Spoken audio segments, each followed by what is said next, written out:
La Bible, c'est l'histoire vraie d'une bonne nouvelle, celle du déroulement du plan de rachat de l'humanité par Christ.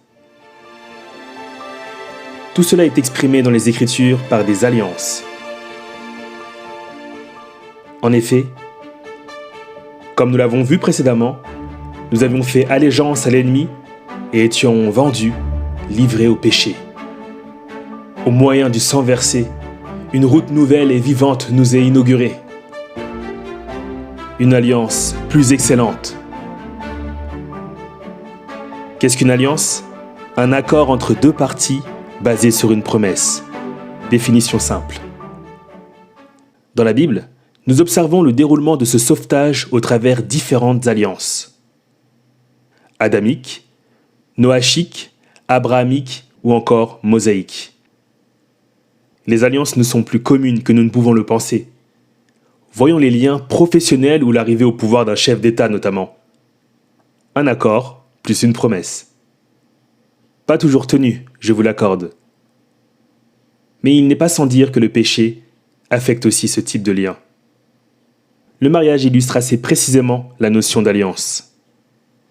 Deux amoureux dont les vœux sacrés sont scellés en présence de Dieu, se promettant l'un à l'autre pour chaque jour côte à côte.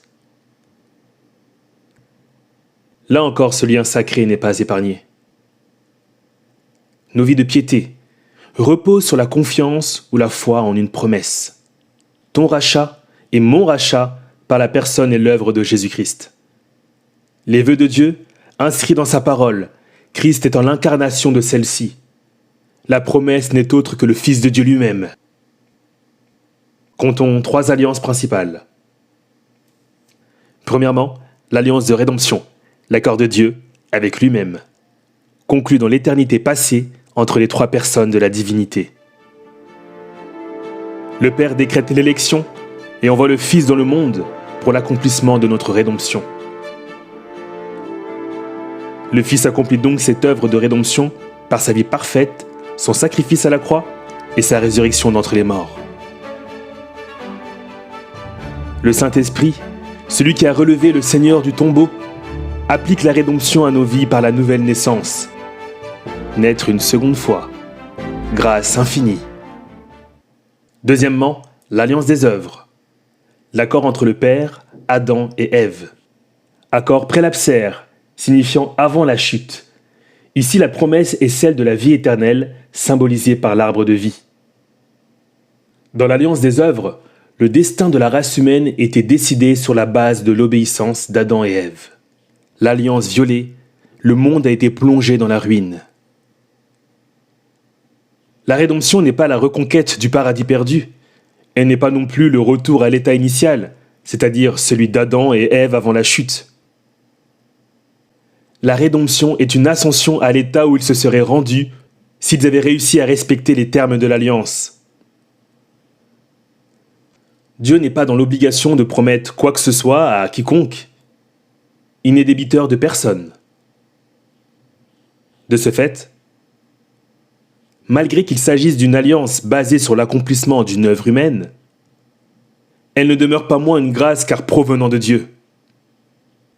Pour preuve, Adam et Ève furent rachetés malgré leur chute, ce sur base de la foi dans le Messie à venir, Christ. C'est d'ailleurs ainsi que l'homme est sauvé avant la venue du Maître, les regards fixés sur l'opprobre de Christ. Jésus-Christ, le second Adam, a réussi là où le premier Adam a échoué. Dans le désert aride et sec, il triompha face au dragon, là où l'homme et la femme, dans le lieu de délices, succombèrent. Exposé à la tentation chaque jour de sa vie terrestre, son obéissance au Père fut parfaite. Ainsi, nous sommes sauvés par les œuvres, oui, mais par les œuvres d'un autre, celles du Seigneur Jésus-Christ. L'alliance de grâce n'annule pas l'alliance des œuvres. Au contraire, elle en remplit les conditions. Tu auras supposé le troisièmement, l'alliance de grâce. La postérité de la femme écrasa la tête du serpent ancien, celui-ci lui blessa le talon. Post-lapsaire, elle reprend nombre d'éléments déjà cités. la manifestation de la justice acquise pour nous par l'œuvre du Fils de l'homme, postérité de la femme. Une alliance plus excellente et supérieure en tout point à celle ayant précédé. Meilleur médiateur que Moïse, meilleure promesse. Jésus le grand prêtre, qui a établi la médiation pour nous auprès du Père, par une mort infâme, la colère de Dieu déversée sur lui. Justice de Dieu satisfaite. Ressuscité le 3e jour, élevé au ciel et intercédant pour ses élus jusqu'à son retour. Le Père et le Fils, nous ayant envoyé l'Esprit afin de rendre effective cette vie nouvelle. Pèlerins, faisons un pas de plus rue Calvin. Peu importe la saison, de jour comme de nuit, cette ruelle brille toujours.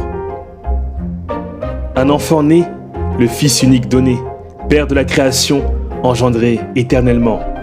Dieu puissant et avocat zélé, ami admirable et faiseur de paix, ennemi redoutable et dominant les méchants.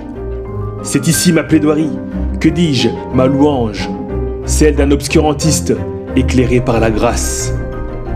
Voici l'homme, sauveur de son peuple et seigneur de la création. Prince de la vie, roi de tout royaume, nul autre nom que celui du Nazaréen, l'homme Dieu, le Christ, Jésus.